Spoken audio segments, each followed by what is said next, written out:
excellent presentation. Thank you. Brilliant. Well done. Any questions for Shia? No. Think no questions? Okay. Well done. Right, okay. Thank you. Thank you. Very well done. So that actually provides quite a nice backdrop to my own presentation. And actually, it's probably quite useful that Jan is here, because in the afternoon, we're very fortunate that Jan Zar from the Estonian government is going to be speaking about their motivational initiative, their online platform. And of course, Trina mentioned it, didn't she, in her presentation. We might just get the door there if you don't mind. About the need for, support for government agencies, for public sector employees, and for industry and so forth. So I thought what I might do is just talk you through, give you a little bit of context about this afternoon. We're also very fortunate to have one of the authors of the World Economic Forum 2018 report on accelerating BIM adoption globally, which is Christoph Rothballer. And Christoph Rothballer is coming in online, so we're hoping everything will be fine. But he'll be presenting at the very end, just in case there's a car crash, and hopefully just updating us as to the motivation there. So I suppose for myself, I was fortunate, I suppose, in my own position in TU Dublin to be given the opportunity to lead the BIM Innovation Capability Programme for Ireland in 2015, 16 and 17. And I was also very fortunate that I had a great young researcher on my shoulder, Barry Macaulay, who had just finished his PhD, and Barry became what was called an Arnold Graves Scholar in the college, and that meant that he could be employed on a particular research project for 2 years. So what we did is we set about, following a tender, a national tender. The government of Ireland at the time were looking to see what direction they would take with their digitised programme, with their BIM programme. And obviously the United Kingdom were heavily influencing what we were doing in Ireland, because a lot of Irish companies during the difficult time here, they had migrated a lot of their business into the UK for obvious reasons. So because of that, they were becoming BIMified. They were talking about BIM level 2, they were talking about all these acronyms, and they were beginning to get certified with BIM in 1192 and so forth. So the Irish government needed a study done. So what we did is we looked at 27 countries. We did this global BIM study. We looked around at 27 countries. And obviously we looked at the UK. They were kind of the default country we looked at because they were right on our doorstep. And then we pulled from that this plan. Actually, your presentation is up there, is it? Yeah. Oh, I must have come out of that. Sorry about that. Yours must be still there, is it? It is still there. Could you get the tech guys again, because I can't seem to get mine up. Is that me? No, it's the Desktop. It's the desktop. Oh, just sorry guys. Just see, can you see, is that me now? Yeah. Okay, sorry guys, sorry about that. Okay, so I was rambling on there before I didn't even know what was in front of me. So so we came up with this roadmap, and it had 4 very simple pillars. One, that if you look at it in any context of a business entity, you have to have a leader for digital. You have to have a champion. Jan is the champion in Estonia, in the British government, or in his government. You also have to have standards. You've got to use international standards routinely. You've got to have an educational system that works digitally, and also you've got to procure in a digital way. So we're also fortunate today to have the release of the BIM in Ireland roadmap. The BIM in Ireland 2019 study. Now it's a limited edition because there's a few typos to figure out with it, but that's been released today. And what that basically does, it just sort of solidifies the position that Ireland is doing particularly well using technology. And there's been a shift in the maturity of the industry in using BIM. But what there has been is a fallback in the policy position in regard to digitalisation in construction. And I think one of the main reasons for that is probably this thing called Brexit, that it's kind of occupying the government at the moment. We looked very closely at the World Economic Forum's work. We looked very closely at what CitA referred to as the BIM adoption circle. And we set about, I suppose, following the World Economic Forum's methodology in preparing their BIM adoption circle. So what they did is they talked to a number of constituents, and we followed that model. So, the BIM in Ireland report. Some of you have seen this. We've got a limited edition printed. We'll be circulating it widely over the social media and other channels in the next few weeks. So I suppose what the report has done, it set the context of the importance of digitalisation to Ireland and the construction industry, but also the challenges of, the shortage of talent, the people in construction. I mean, I work in TU Dublin, and there is a big shortage of graduates coming out of, engineers, surveyors, and so on and so forth. But that's being addressed. But also the challenges of a potential no-deal Brexit. And also the big challenge now, which I mentioned last night, is the whole climate change agenda. And the fact that we shouldn't really in 2019 be talking about better outcomes from the point of view of cost, time, quality. Christ, we should be doing that anyway. Like, if you're a good engineer and a good architect, good project manager, you will deliver on time, on budget, and so forth. What we should be talking about is sustainably creating projects that are sustainable from an economic perspective, from a social perspective, and obviously from an environmental perspective. So one of the chapters in it is, one of the sections in the report is looking at Estonia. And Jan will update us later on that. We've also looked a little bit more at the UK. There was Shia referred to the NBS BIM in Ireland report 2019, where we had a special section in there about Ireland, and we were able to compare, that we're doing very well, thank you very much, in regard to Ireland's capability, Irish companies' capability for using BIM. So BIM the BIM in Ireland, my colleague Barry McCauley, there's no funding for this now. What Barry has done almost single-handedly is gone out and formed an umbrella group. And he's got the architects and the engineers and the surveyors and the subcontractors and the education institutes, the government departments, all these initiatives that are looking at BIM and digitalisation, and kept an umbrella view of it all and reporting back every month at our monthly meetings in Dublin. And that's really been a huge contribution to this report. And also what Barry has done is very carefully, we worked with, you might have heard of a gentleman called Bilal Sukar, based in Australia. And Bilal has obviously the BIM initiative, the BIM Excellence Programme, and he's a very nice way of measuring BIM maturity. So what we did is we used the Bilal framework to continually monitor the maturity of Ireland in adopting BIM. And we've got a suite of 20 experts that we work with on that. More about this, by the way, at 5 to 5 today, but this provides the context.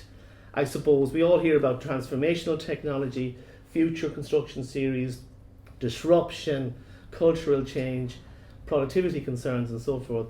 By the way, I don't know if people mentioned to you, but I know there was some frustration this morning about how slow and the government of Ireland are. There's quite a lot going on in the background that you may not be aware of. For example, the Department of Public Expenditure and Reform have already produced a report called the Build Report.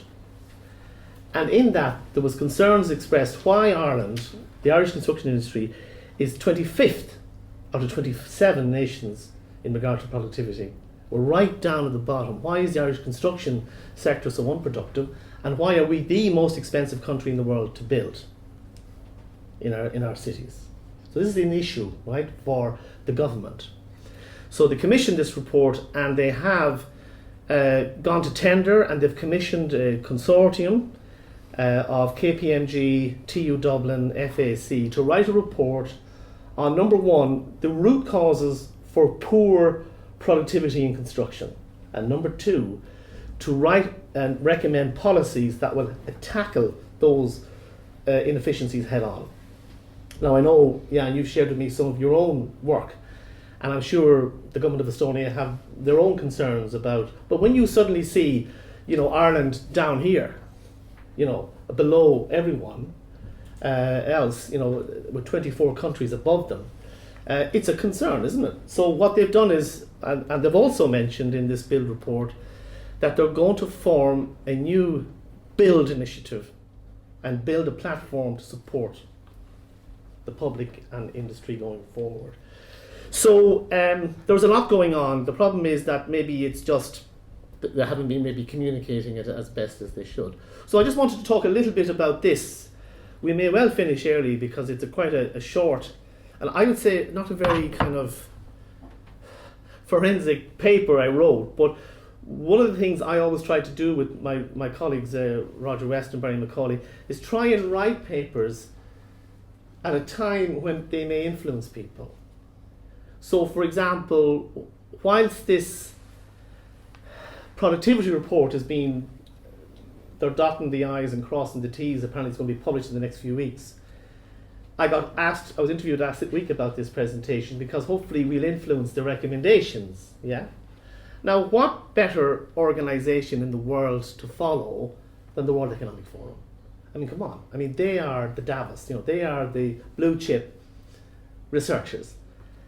And what they say is actually quite important because they have representation right across industry and across the globe from different industries.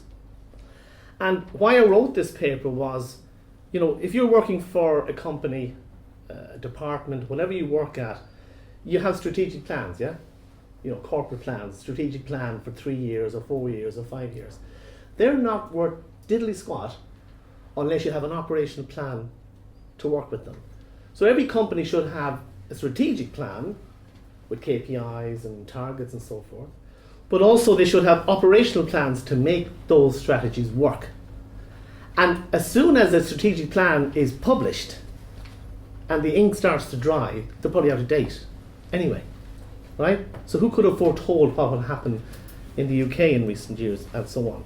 So, so the roadmap is a strategic plan with KPIs, which has not been implemented and has no operational plan. So how could you, operationalize it?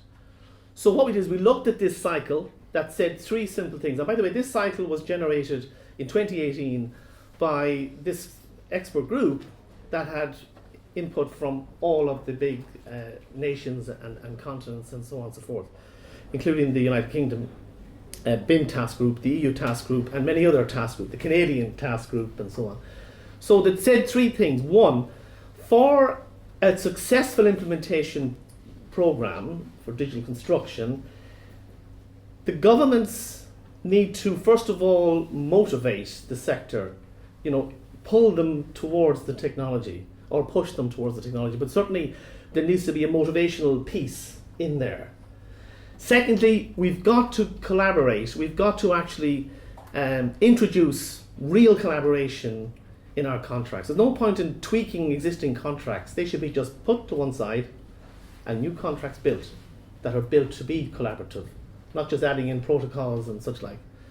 And last but not least, we need to enable our graduates and our engineers and our architects and our directors or whatever it might be to actually work digitally. And that's the problem. You saw the guys that won the World BIM skills. They're going to just transform the industry. But we need many, many, many, many more of those people to make a difference. So what we did is we followed the WEF framework. We talked to companies, we talked to government, and we talked to industry bodies.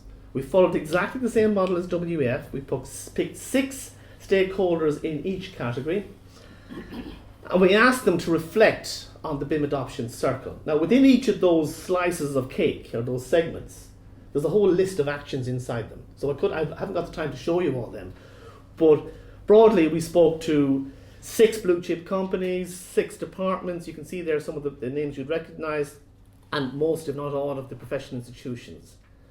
And why do you think we did that? Because what we wanted to try and do is to try and tell the government a simple message. If you're going to implement the roadmap or put forward an implementation program, it's not just going to be a government action, it has to be a shared responsibility. That the government have a role, industry bodies have a role, and companies have a role. So this idea that you collaborate on an initiative. So, looking at the very first action there, articulate BIM benefits across the entire cycle. There's so many different sort of strategies or so many different mechanisms you could use. One would be to build a portal. I don't know, is this something that you've done in Estonia? You're trying to pull... You're doing this, okay. But the first point is the government needs to play an absolute key role here. I'm not sure if I agree necessarily, but mandates on public works projects are essential. I don't know whether that's the case in Estonia. I know that Trina was talking about that there. But that's really difficult for the likes of the OGP in Ireland to mandate, particularly when they know that the public sector agencies can't consume or react. You know, if they're asking for BIM, can they then take that information in and digest it? There needs to be a single entity to manage the programme. I agree with that. Should that be a government department? Should that be a centre of excellence? Whoever. But there needs to be an entity given the role to manage this programme. The next thing is, it's a personal view obviously, but all of them said the NBS roadmap, that's the NBC roadmap, should be immediately implemented in its entirety without any change, because a lot of time went into that roadmap. A lot of the actions are they're broad enough to work within, and BIM is not seen as the first step. I don't know if you disagree with that. For many companies, is BIM the first step in their transformational road or not? Or do you think, I think CAD was when it came out, wasn't it? CAD was revolutionary. And I think BIM probably is the next disruptive technology to an extent. I know that, even on our campus in Grange Gorman, we were up there recently, they're still working from paper and drawings and so on. And why wouldn't they? Because there's no requirement contractually to recognise the contractual significance of the model. Okay, so back to the motivation. Think of BIM as a value and not as a cost.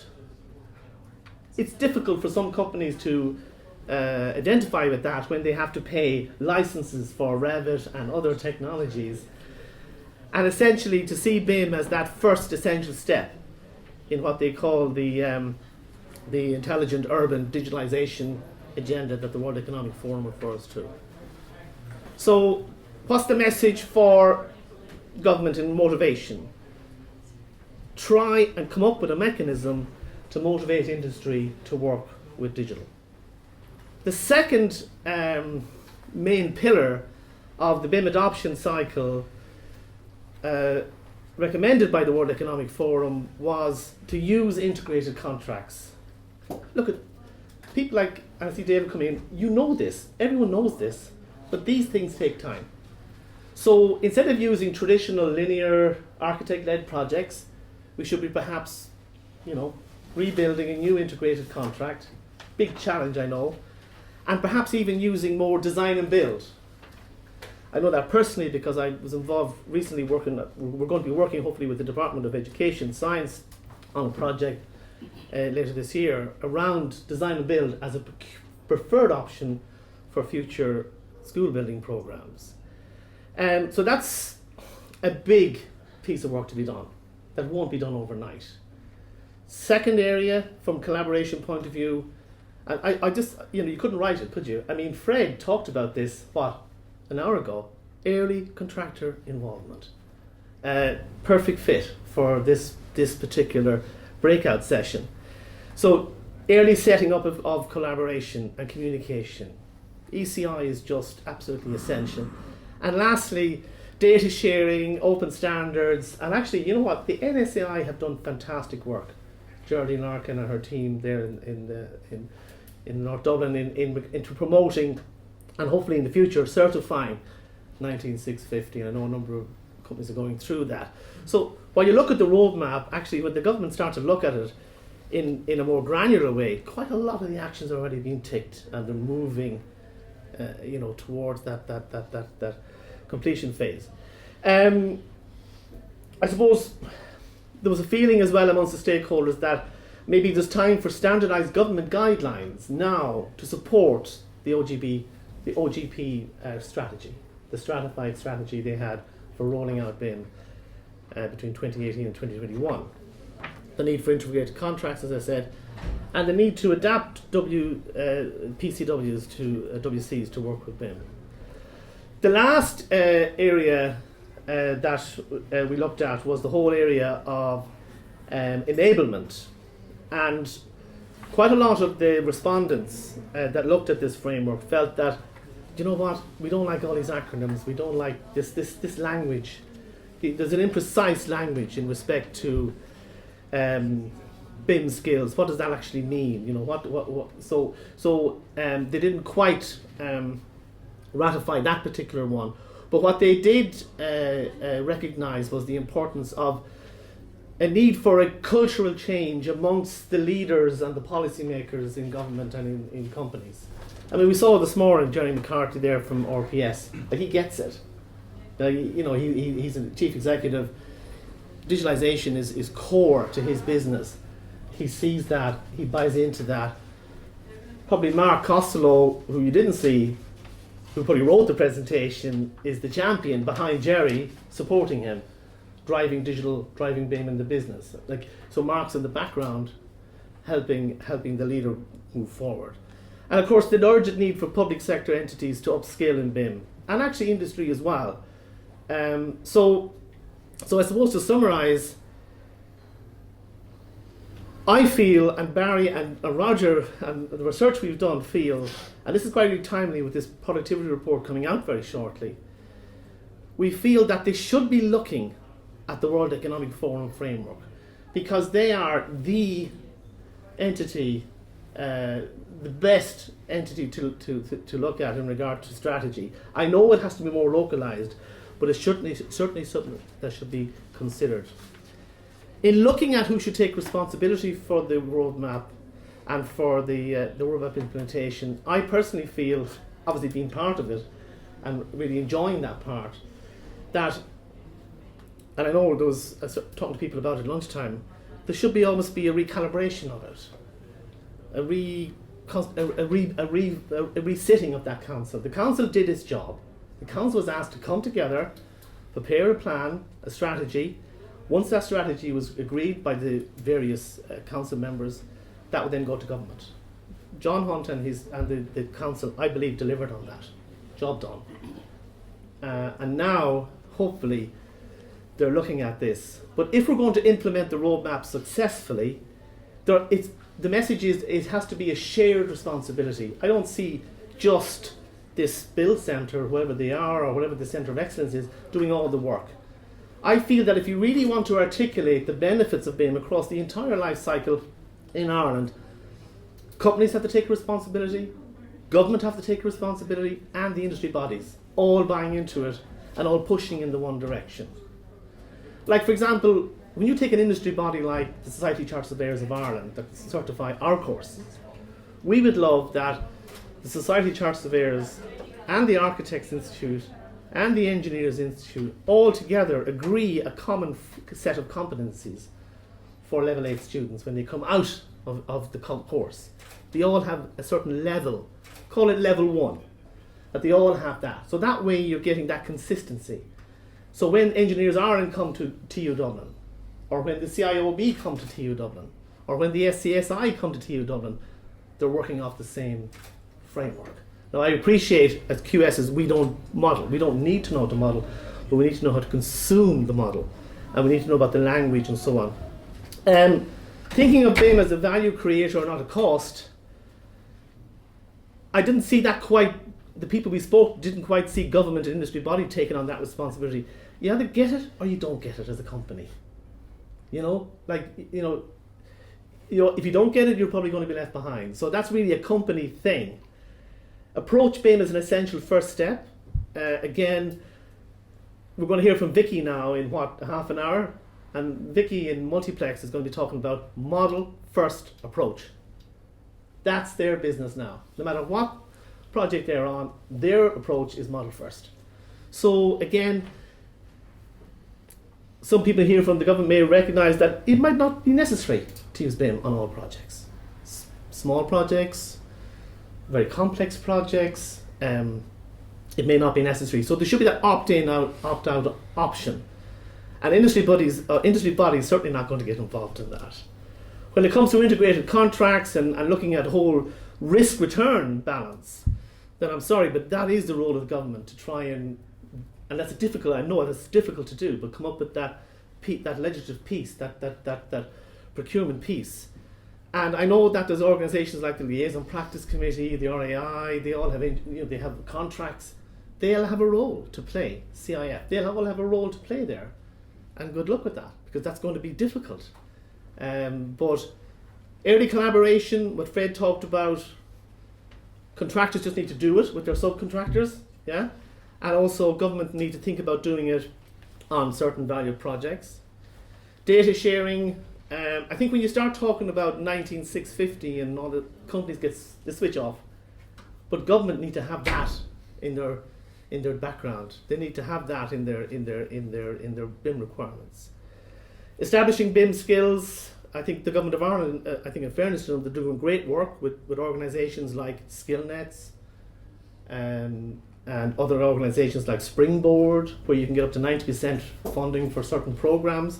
So I don't see a problem there. And of course, change behaviour. We probably need a Jan Zar in Ireland, or someone like Jan, appointed by the government of Ireland, ideally someone from overseas, someone who's got experience that can bring to this country, and give them the role to try and move things forward.